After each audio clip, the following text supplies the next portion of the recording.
English, UD Semester 4. I am Hiram Kumari. I am Sekhar. I am Hansda. The paper which we have taken is Rereading Illness in Hansda, Sowendra, Sekhar's The Mysterious Ailment of Dhwaipani, a Tribal Perspective.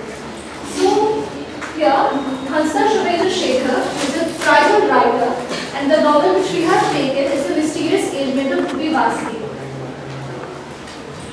So for today's presentation, our table of content is first, introducing the title, second, about the author, third, mainstream definition of illness, fourth, different perspective of illness, fifth, Santhal community as subordinates, sixth, identity loss, seven, exploitation or displacement, eight, how to tackle displacement, nine, mystery behind her illness, 10, why to read this novel, 11, conclusion, and the last, 12, acknowledgement.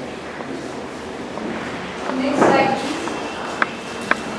So here we can see something written in Santhal, which is Maram Guru Girla, Jahe Ayo Girla, Boga Guru Ar Harpum Ko, Lagi Ar Baba Ko Biti Lagi. So this will remain a history for now, and we will understand the meaning of this later on. Next slide, please. It's a mystery, as we said. So please, next slide. Santhal concept Hansda Sekhar writing on Santhal writing. So first we will learn about the author who wrote that he was born in 1983 and belongs to Ranchi district. He is a medical doctor employed as a medical officer with the government of Jharkhand, and he has worked in Pakistan and China. Sekhar writes primarily in English. He also translates from Santhali to English, Hindi to English, Bengali to English, and English to Hindi. His works include The Adivasi with No Dance, My Father's Garden, etc., focusing primarily on Santhal community. So as we said, and our title suggests, Rereading Illness in Hansda Sowendra Sekhar's The Mysterious Ailment of Dhwaipani, a tribal perspective. So rereading is something which we do once, twice, thrice, for many amount of times. And here we will know what illness actually means. So through the tribal perspective, we will try to understand what illness actually means, not just limiting itself to one particular meaning, but transcending its one particular meaning. So we'll move on to the next slide. So before to give you a kickstart to this, first the main protagonist of this novel is Rupi Baske, who is a Santhal maiden. So Rupi will be used as a metaphor for the Santhal community. So whenever we are talking about Rupi, it's the actually Santhal community we are mentioning. Next slide, sir. And now we are moving to the mainstream of illness, mainstream perspective on illness.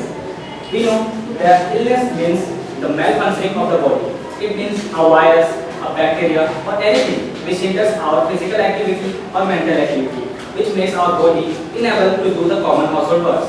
And now, as we know that illness is not reduced to only the physical unwell. And through this, we go to the next dimension to explore the other dimensions also, so that we can get a holistic approach of illness. Next slide, please. So as we had mentioned in the title, that it's a tribal perspective. So what we have done in this research is rereading this. And through rereading, we got to know that illness is just more than one thing.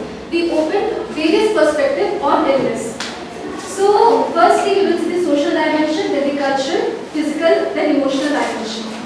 So as we saw in the slide beforehand, that firstly we have an idea of illness is something just related to a biological illness. That's something with disease, like something which we are not at ease with that. Our body is, something wrong is with our body. So we will look at social dimension first, and we will relate it with the novel also. Social dimension says that illness is a social disruption rather than just a physical one. We believe health depends on maintaining delicate balance between people, spirits and nature. So in the novel, as we see, Rupi is a character and she isn't just physically ill. She is ill because of the social fabric around her is not supporting her, and due to which she deteriorates herself socially also. Cultural dimension. If we look at the cultural dimension, it says that illness is social spiritual disharmony, it is defined as an interruption of wholeness caused by displeased spirits, gongas, broken taboos, or witchcraft. So here in the novel, we find witchcraft being done by a character, Guru Bali, who does even magic against our main character Rupi. So what actually happens? So here also we'll try to understand that is the witchcraft reason behind an ailment, or what is the mystery actually. So here we find that cultural dimension is also the reason behind Rupi's illness. And now moving on to the physical dimension. This dimension focuses on the malfunctioning of the body.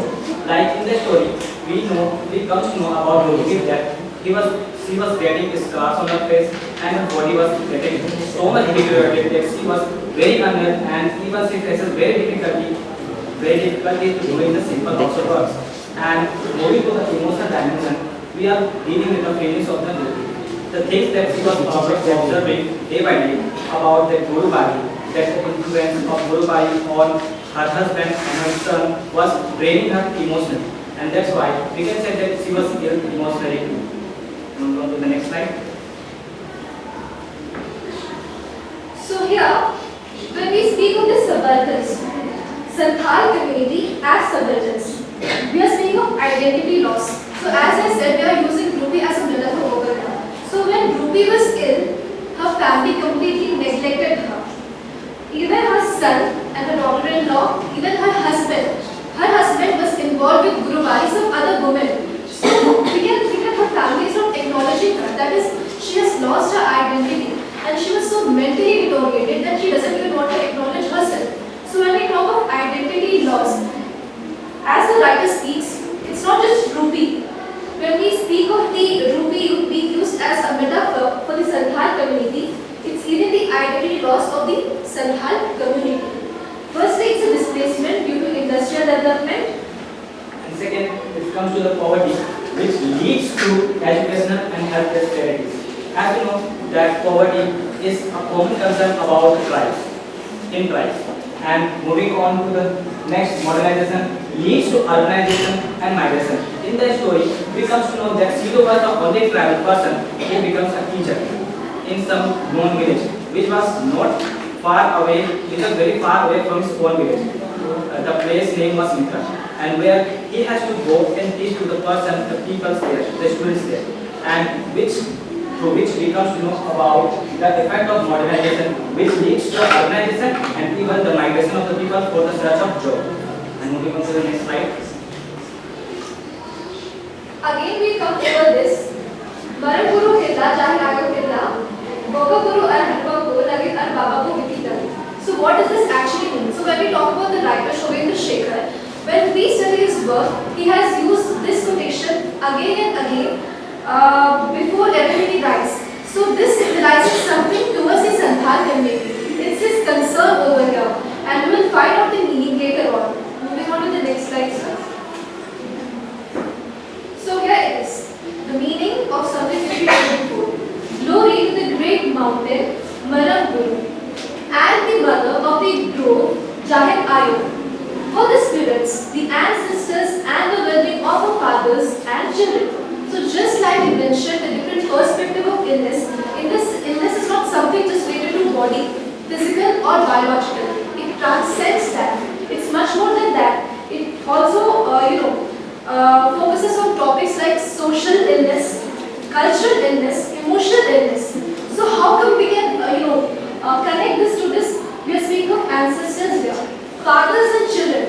These are of something which comes under the diaspora of society. And moving on to the next slide, sir. Okay, so now we'll slowly find out what actually is the mystery behind the ailment. So as the title suggests, and let me give you a brief knowledge about it, that the mysterious ailment of Rupi Baske is something which when we read the novel and when we even move towards the conclusion, the ailment doesn't actually get solved. It's a complete mystery throughout, and it's a fun fact that the four of us, through rereading this paper, we got to know that the mystery can be solved when we connect Rupi to the Santhal community, and it's something which we have found out on our own. all, there are many reasons behind our ailment. Firstly, we will see physical illness or loss of vitality. And this is a line which has been taken up from the novel. The most striking biological change in Ruby is the transition from the strongest dominant Kadambi to a skeleton figure. So when we start reading the novel, we find at first that Ruby was a very strong woman in her village. She was the strongest of all. She used to do all the works. And slowly we can find that her body deteriorates.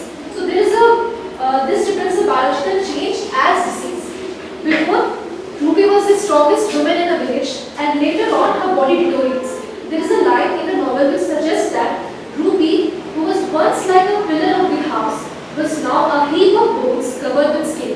As Aditya mentioned, that the physical dimension of illness was something where her body was completely getting dried, she was getting scars all over her body, and all the deterioration. The dimension. This highlights atrophy, her physical strength, her biological capital is literally drained, leaving her unable to perform basic household or agricultural tasks. So we'll move on to the next, second mystery of her ailment. Now the second mystery, or solving the mystery. The second one is emotional alienation and despair. When we go to the story, we come to know about the affection of his husband, her husband, and her son towards the good wife. Which in the story later comes on that, later we come to know that she was doing a type of black magic onto her husband and even the CEO, the husband of Ruby. And the emotional or the alienation or despair was that she was not getting the attention from her husband and even from her sons. And in the story, we come to know that from the quotation, she lays on the street for whole day, staring at the face below, her eyes vacant as if the spirit had already left the body. She thinks that her self-worth from herself on her own eyes was not there. This reflects clinical depression and emotional paralysis. Moving on to the next slide. And the next thing which we'll see here is mental agony and paranoia. The mental dimension of the illness is characterized by a loss of agency and the feeling of being hollowed out by an external force. So here is a line from the text. It is as if something was eating her from the inside, bit by bit, leaving behind only the shell of Ruby. Now, this was all in her mind. This wasn't the actual case. If we see her body was skeleton-like, as we mentioned before. It was all bones left in her. But since, what happens in a village, if there is a topic popping out, then the matter spreads very quickly that something is happening in that house. There is a gossip going on. And due to that, Ruby was mentally ill.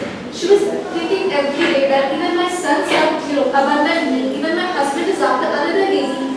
So all these things, it was like something was eating her from inside. Something eating her from inside was mental agony. It was a mental agony and emptiness which she felt. When the village sees these as a curse, it describes the mental experience of chronic debilitating illness where the patient feels they no longer own their own body or mind. So this is a third perspective which we see. Next slide, sir. The social or spiritual dimension. As you know, we are social animal, we all humans, and we can't live alone.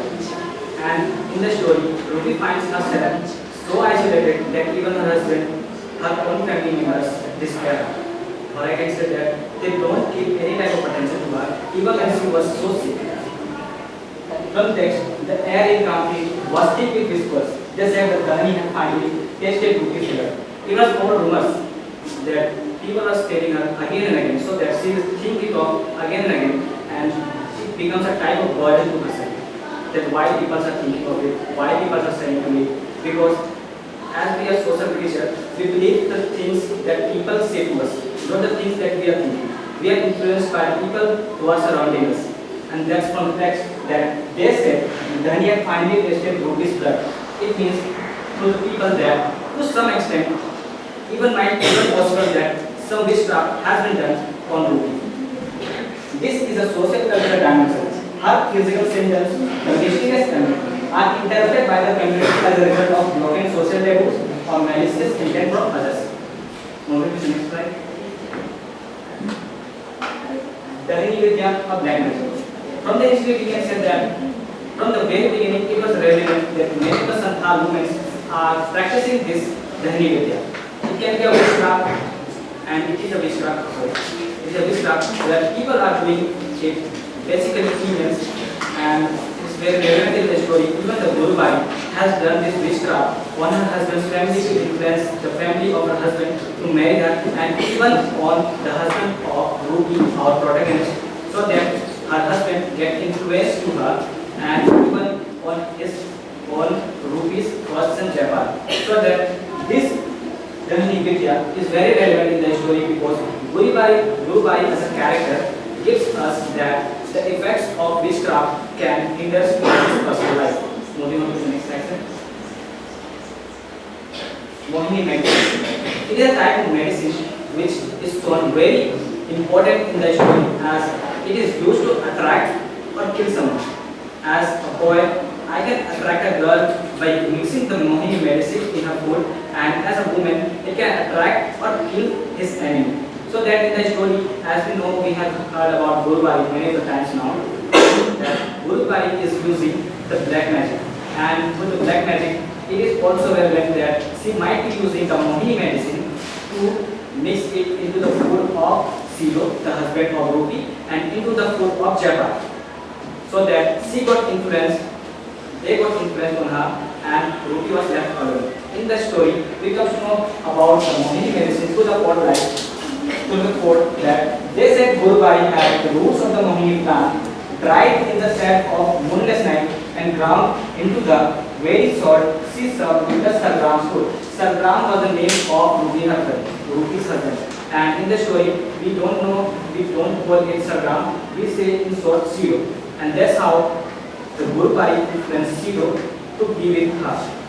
Moving to the next slide. The mystery of an ailment. The ailment of Ruby is mysterious. The text highlights this mystery abundantly, again and again. Her husband says it's in her mind. I believe. The doctor said she is sick because she thinks she is. So just like how I mentioned that she wasn't physically sick at all. So we had been reading about the ailment which Ruby was having. Usse kya bimari? What's the disease she is having? And doctor says that she is sick because she thinks she is. So again, there's a mystery like what's actually happening. When we read the novel at first instance, we get nothing in our brain. Ki ho kya raha hai? We don't get any idea. The mystery of her ailment was that it was not only reduced to physical illness, but also the chaos, the burden, her surroundings, and the community. As we said, that illness was not just limited to physical aspect, but also social, cultural, emotional, political, and many more. And also, we cannot, neglect the fact like Dhani Vidya, black magic, only medicine used to attract to kill someone. These two terminologies have been used in the novel. So, as we showed you a slide beforehand that Ruby is being used as a metaphor for the Santhal community. From now on, we will try to relate how the Santhal community is related to this topic. So, next slide, sir. We'll show you how this mystery has been resolved. You might be still having questions in your mind कि हुआ क्या mystery solve कैसे हुआ? तो पहला slide लिखा जिसमें mystery था. तो हुआ कैसे? So next slide, please. So as students of literature, we'll try to show you through literary lens how this novel suggests the deterioration of the Santhal community. When we showed you the illness of Ruby, it was not just Ruby being ill. It was the Santhal community which the writer Hansda Sekhar talking about. So we discussed about the novel. So I would request Aditya to explain further on this. Now, why to read this novel? As a person, I have read this novel, and from the first time when I read this novel, I come to know about the biological factors why Ruby was ill. But I was also thinking that why she not get cured. But when I reread it, we comes to know about that it gives us the present day scenarios that Santhal community is facing like exploitation. The writer has not only shown Ruby's illness, but it has shown that how Santhal community is also getting exploited, how Santhal community is facing progress today. And through this location getting abused by employers, the author has raised a voice using Ruby as a metaphor representing the whole Santhal community. The illness of Ruby is mysterious because of the several reasons, not limited to her biological illness. That it was not only the physical things that she was ill, it was also the social, cultural, emotional, and other factors that are related for her illness, and it can be cured with the only physical medicines or the tonics.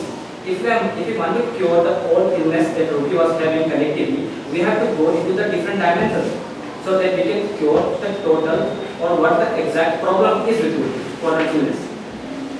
The sufferings of the Santhal community is shown metaphorically with the suffering of Ruby and Santhal community as subalterns. Now moving on to the next. So as you mentioned again and again, Santhal community as subalterns. So first of all, let's read this out. These people have faced the violence in the name of development, being used as mere objects. Hansda Shekhar's mysterious abbot of Ruby basket as a mirror to the society presents the daily hustle of this tribe through this novel. So what happens is that, if I'm presenting a simple paper on you, problems on Santhal community, and if I'm presenting this before you as a form of novel, giving you different characters, you might surely want to pick the novel. And this is how the hidden mystery has been solved. We can see why the Santhal community is being described as subalterns. We find Ruby facing all the problems again and again which we have been mentioning. Similarly, the Santhal community has also been facing these. And what is that to subaltern? Subaltern is a term which is used for those who are oppressed through many dimensions, just like we mentioned before. Ruby as a protagonist even supported, so the writer here, using Ruby as a protagonist, supports the role of women in the community as a mother, sister or a wife that adds to the well-being of family and ultimately contributing to the community. So the writer very intelligently, he uses Ruby as a protagonist who is a woman. And just like how Neha was talking about tribal women, similarly, he used Ruby as a main character over here, and through Ruby he tried to portray the Santhal community. Next slide, sir. So, as we mentioned that the Santhal community is subaltern. If that's a subaltern, so how are we going to tackle the exploitation? So, Aditya, please. As we know, that exploitation can be made due to the destruction of the community. And how the destruction can be happened? Due to the industrialization, urbanization, and leads to migration. So, there are many government things that are being implemented for them, like enforced land sovereignty, mandatory land for land resettlement, integrated tribal healthcare, stakeholder ownership models, product culture heritage. These are some points that need to be discussed in a brief so that we can think about the Santhal community, how we can come up with their benefits, like the land sovereignty. Mandate the Forest Right Act and pressure to prevent any land acquisition without explicit land Gram Sabha consent. Land for land settlement. Replace case compensations with equivalent agricultural land to preserve the community's traditional biological rhythm. Healthcare. Merge Western medical practices with traditional herbalism to address the psychomatic trauma of displacement. Stakeholder ownership model. Transition to tribal-owned cooperatives, ensuring the community remains the primary stakeholder in all the local resource extraction. And the last, protect cultural heritage.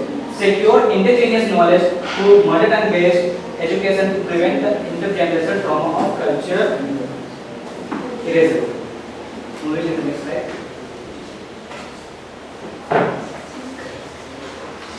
So, we'll move on to the conclusions, and before that, there will be many things which will be explained. So, let's study what's this about. Rereading Hansda Sowendra the mysterious ailment of Ruby basket from the perspective of tribal medicine is vital because it redefines illness. So, what we did was rereading. Rereading this novel gave us many perspectives on illness. Beforehand, we might have thought that illness is just limited to our body or biological terms, but it redefined illness, that illness is much more than that. As a holistic social spiritual crisis rather than a purely biological failure. Why a biological failure? Because Ruby is not cured. Even the doctor said that it's just in her mind. It's just she's sick because she's